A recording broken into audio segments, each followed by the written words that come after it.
Hello, YouTube. It is Wednesday, September 15th, 2021, 3:42 p.m. And I overslept and missed my doctor's appointment, so I'm kind of feeling like an ass about that. Man, drinking more last night than I really should have. And, feeling it this morning. And I got a super early phone call that was kind of alarming from the manager of my storage facility telling me that there had been flooding which affected my units. And I understand her concern, but when I got there it was like, yeah, it's not enough for me to concern myself about. But yeah, the way she as frantic as she was when she called me, I was hungover and tired and crappy as I was feeling. I just jumped into my clothes and jumped into my car and rushed down there, which kind of messed up my sleep patterns. I mean, that's not fully to blame for me missing my appointment. In fact, it wasn't until I had been at my bank for a while handling that I realized that, shit, I had a doctor's appointment today, and I missed that. Oops. And I should probably be going over there and trying to sort that out and reschedule it, but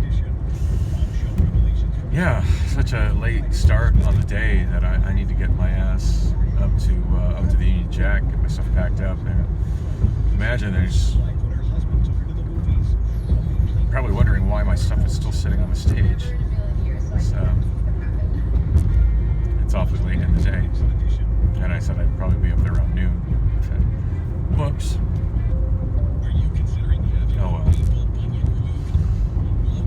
Oh well, hopefully it'll be alright. So on my last vlog I did talk a little bit about how the show went, and I'm not sure what day I'm going to get around to uploading that. I'm a little bit behind on uploading these right now. Yeah, I managed to hose myself and run my phone completely out of space again, to the point where I kind of had to offload apps and juggle stuff around, and yeah, it just becomes a big dysfunctional mess when I do that.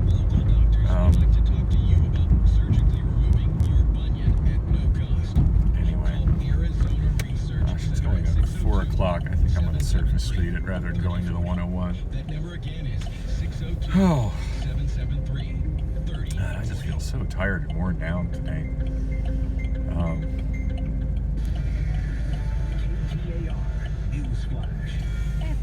Oh, goodness.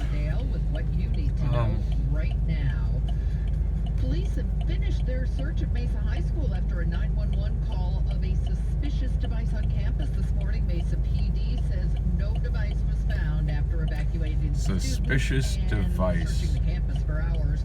Police say at this moment there are 2 leads. Both are juveniles, and they're continuing to investigate. Define suspicious device. God damn, people are paranoid these days.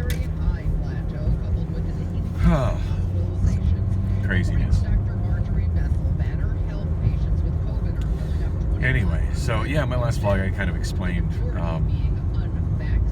kind of what the turnout was like. There were really nobody there that showed up as a result of the promotional efforts of the bar. I don't think. Everybody that sang was old karaoke regulars of mine, and most of the people that are kind of tightly tied to my girlfriend Priscilla. There were 3 people that have never been to one of my shows that I usually see when Priscilla and I go out to the Wander Inn. So kind of excited that they traveled that far. In fact, with the exception of my friend Nick, aka the Vinyl Record Dude, and his wife, with the exception of them, it was all people who live pretty far from that bar. Oh, and Elvis was there, who works at the Vinyl Record Dude store. Good to see him. He didn't sing. I was kind of hoping he would, but he had told me when I saw him a couple days before that he wouldn't be singing. So I guess I shouldn't be too surprised with that. Well, which reminds me, that's another thing I was supposed to be going to do today, was just to swing by the store and buy some stuff from Elvis. So, almost completely forgot about that. So yeah, it's a good thing I'm taking surface streets. Wow, I can't believe I almost completely forgot that. He's got some karaoke laser discs for me, and I think he's got a couple of 8-inch music laser discs for me. And I think a British import mid-70s budget best of The Move. So, yeah, pretty stoked about that stuff. And granted, I probably shouldn't be spending money on media right now, but that's my addiction. Whatever. It's better than spending money on cigarettes. Yeah.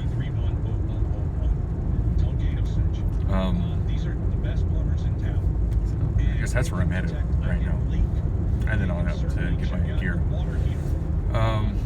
They did say HB, the audio-video guy, would be there.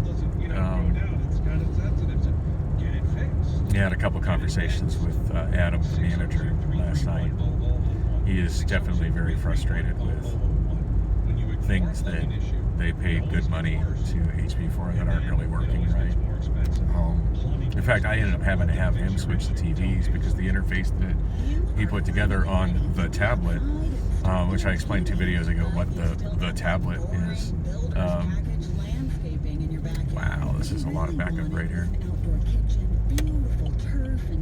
I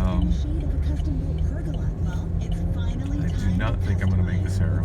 Maybe. No, I got it. Yay. Gotta love the little victories like that. Anyway, he definitely was happy with the sound of my sound system. My sound system sounded great in there, in spite of the fact that somehow managed to forget to pack my subwoofer power cord.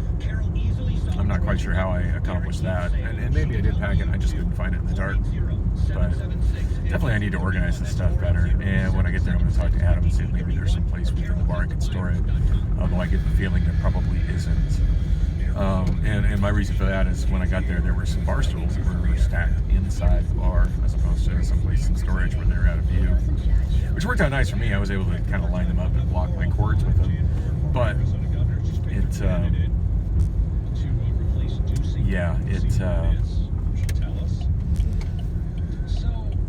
they probably don't have space. I'm gonna ask though. It never does hurt to ask.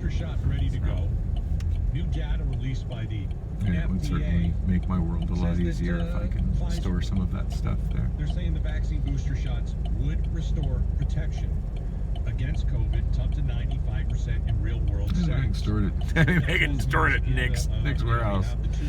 Really not. Nick doesn't have room. And it was 95% effective. That was just the other day. We don't have room. Oh well, I guess I'll keep commuting into my storage completely across town.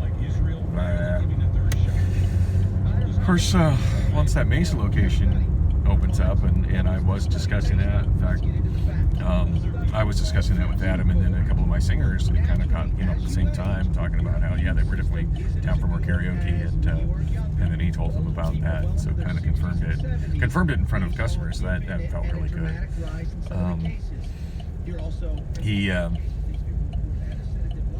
I was going to say so that's gonna definitely kind of change my schedule. I think what I'll end up doing is trying to get up, early afternoon on Wednesday and just run everything across from bar to bar rather than taking it in and out of storage. Anyway, I need to clean out my car. That's part of my problem. The box and footstool in my car that really don't belong in there. I'm saying I'm going to clean that out for weeks and just never seem to get around to it. Just waiting for a day where it's not brutally hot or ridiculously wet. It hasn't really been a day like that in a while.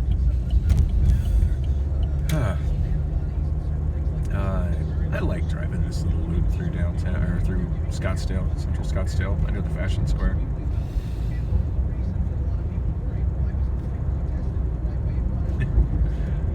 be more major roads that go underneath malls. That's fun. Although I've always wondered why they've done this little piece this way.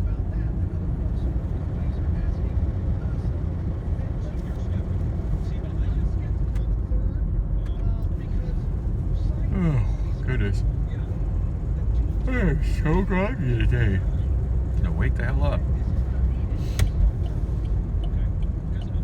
Wow, I got another green.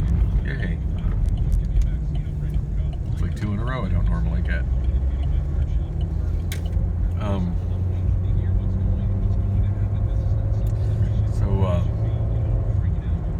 Wait, 70 years of Scottsdale. Right on.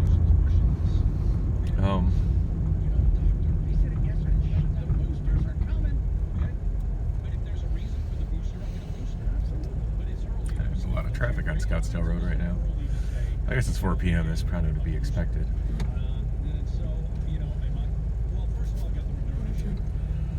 Oh, so yeah, it was pretty slow. Other than the people, if I think really hard, you could probably count them on 2 hands. How many people showed up specifically for me? Think about this. Oh my gosh. You know, normally I could. I'm just so tired and groggy I can't. But I don't know, probably around 10 people, which certainly isn't enough to support a bar staff and a karaoke host, unfortunately. There were a handful of people that kind of came and went that were at the bar, not for karaoke. There were a couple, or like a group of 4 that left. I think I mentioned that in my last vlog, where they just, oh, can you turn the music down? Can you turn the music down? And as soon as somebody started singing, they were out of there. And it's just kind of like, well, hopefully that doesn't become a big ordeal, because I mean, obviously the staff wants everybody to be happy, but there's certain times where just everybody can't be happy, you know, and everybody kind of needs to be on the same page as to what's supposed to be happening. So anyway, what I didn't vlog about in the last vlog is the last vlog I shot as I was driving to Bridget's Last Laugh, which is a karaoke spot in North Central Phoenix.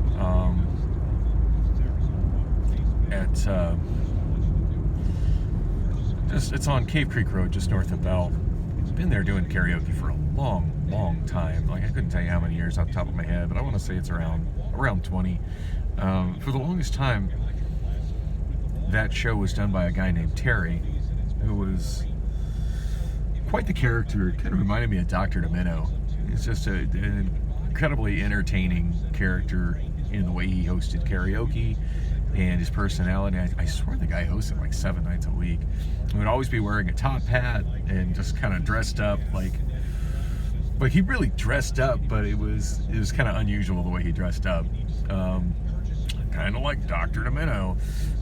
Older guy, I mean, so I'm not too surprised he retired. I mean, he was really getting up there in years, but God, was he entertaining. And he used to play like the Mighty Mouse theme, and that was kind of his theme, and he'd play it throughout the night and have people doing like this with their hands, and I'm not really sure what that was about, but it was everybody did it. It was infectious. And man, when he hosted there, it didn't matter what day of the week, that place was packed.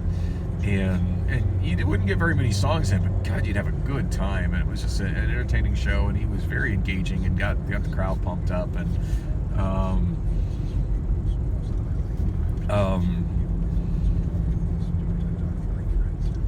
had physical books, and he actually hosted his show completely off discs, using he had a pair of 6-disc changers, and then he had his entire library in magazine caddies. So of course no wear and tear to speak of on his discs, because they were always held in caddies and not touched by his hands, and just had them impeccably organized. To be honest, I think it's the only show I've ever seen run that way, and continued to run that way long after karaoke in general had switched to being done by computers. He called his karaoke hosting Dark Side, or Dark Side Karaoke, something like that.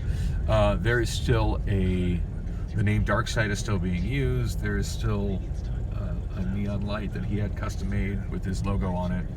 of, you know, the Dark Side logo neon light is still up on the wall, but boy, that show isn't what it was at all. It's well, my car is not idling very good.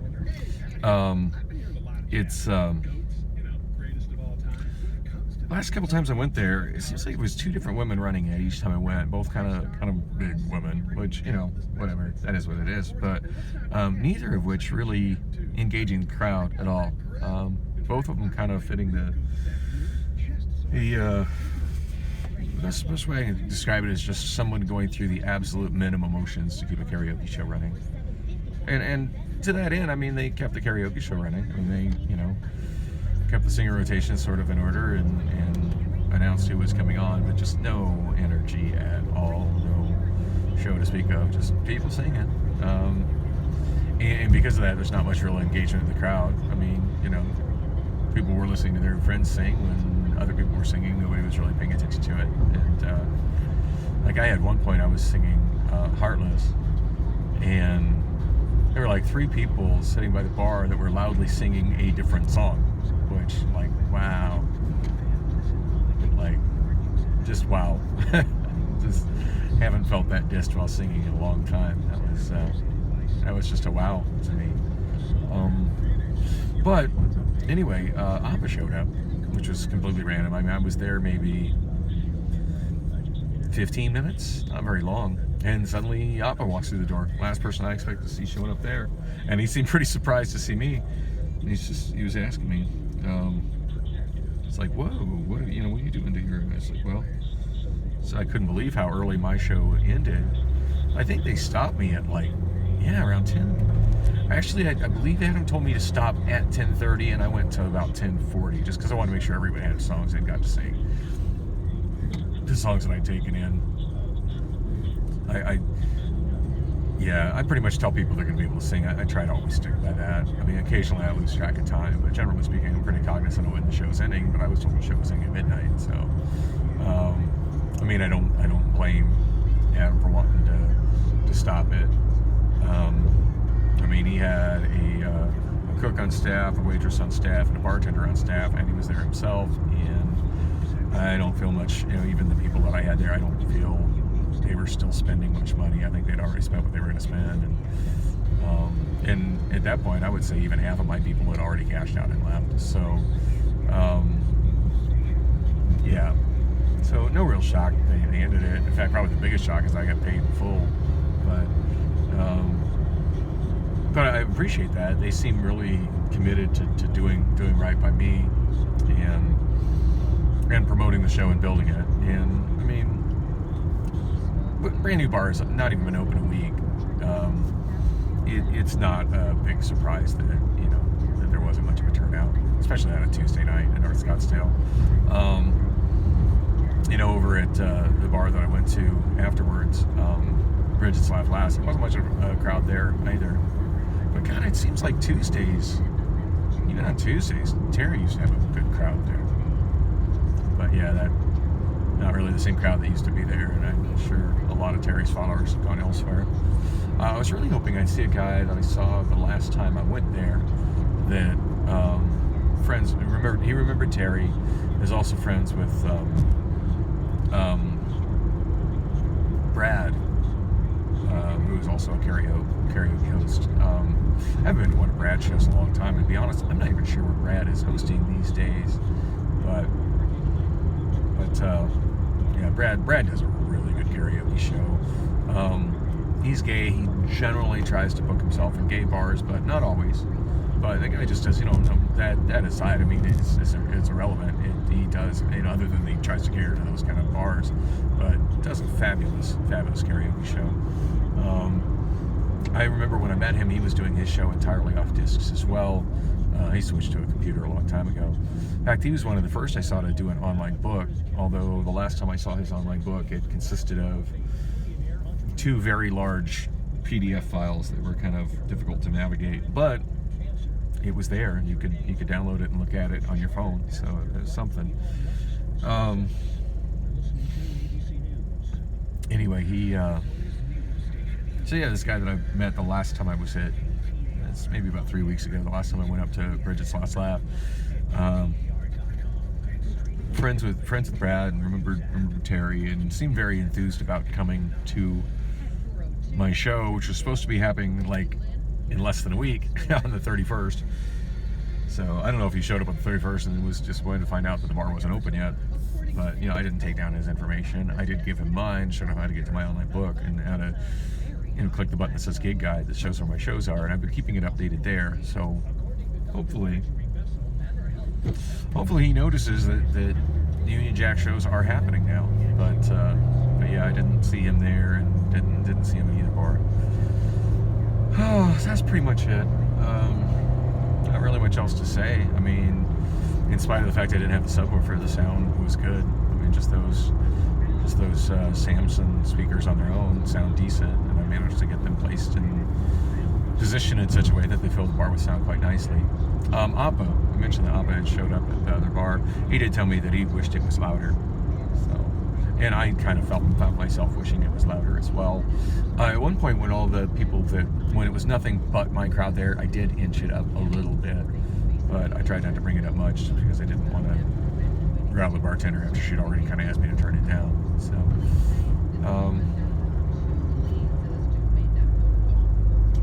that old Oldsmobile.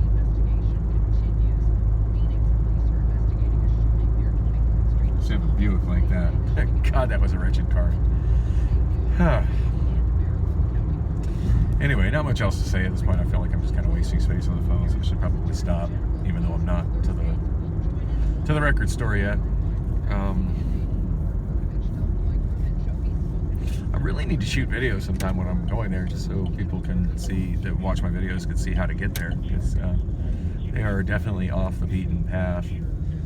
But if you Google Vinyl Record Dude, it does show up on Google Maps, and it'll map you how to get there, and you can be like, why is there a record store here?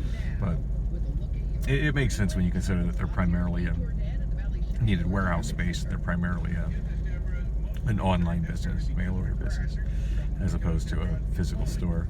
But the physical store is a thing, and it's pretty freaking awesome. And they do have a lot of regular customers that go in there, just because it's in a way it kind of reminds me of the record store in the movie High Fidelity. I think it was called Championship Vinyl, and I love that movie. It's one of my favorite movies of all time, and if for no other reason than there's many reasons I love that movie, but one of my favorite is that I'm forgetting his name. John Cusack, he plays the main character, the owner of the record store, and he's constantly like breaking the third wall and monologuing. Not unlike what I'm doing here alone in my car, and it's so like I'm letting out what's in my head when I do this. I really am, and that's just always been going. I don't know how normal it is. It's probably insane, but I've already been deemed insane, so I got that going for me.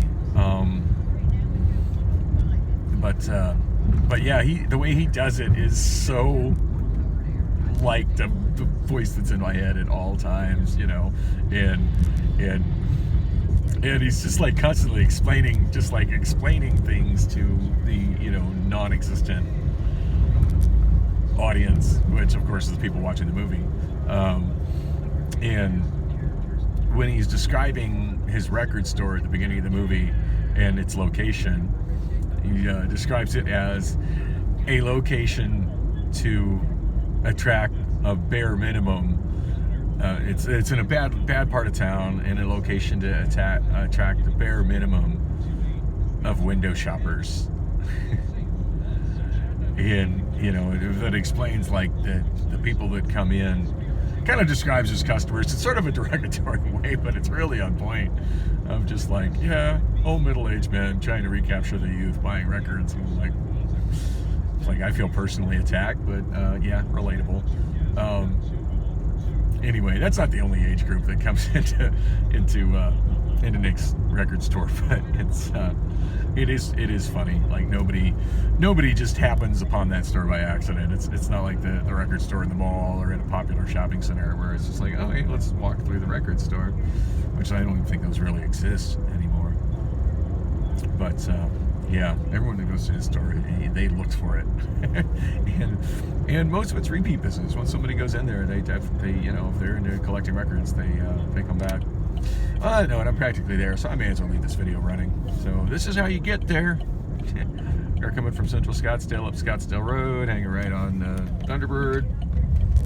Go east. They're coming from you know, Paradise Valley, Phoenix. You know, go down Thunderbird, go east, and this is where it gets confusing. Because Thunderbird doesn't go through as Thunderbird.